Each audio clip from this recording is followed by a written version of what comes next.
நண்பர்களே வணக்கம். கடலூர் மாவட்டத்தில் இருக்கக்கூடிய கரையோர வீடுகள் தான் இவை எல்லாமே.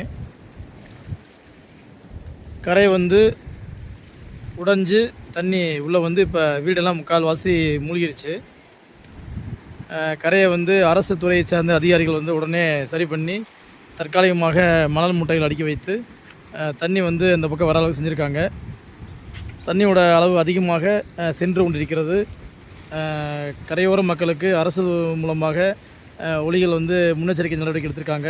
கடலூர் மாவட்ட மக்களுக்கு, கரையோர மக்களுக்கு. அதே மாதிரி பாலத்தில் 2 புறமும் பார்த்திங்கன்னா கரையை கடந்து போகக்கூடிய அளவுக்கு மக்களை தடுப்பு வேலை அமைச்சு காவல்துறை அதிகாரிகள் வேலை செஞ்சிட்ருக்காங்க. இப்போ கடலூர் மாவட்ட தற்சமயத்தில் பார்த்திங்கன்னா மழை தூறல் போட்டுருக்கு. மக்கள் பாதுகாப்பாக இருக்குன்னு சொல்லி அறிவிப்பு செஞ்சுருக்காங்க. இது பொதுமக்களுடைய பார்வைக்கு விழிப்புணர்வாக இந்த வீடியோ எடுத்து பதிவு பண்ணியிருக்கேன்.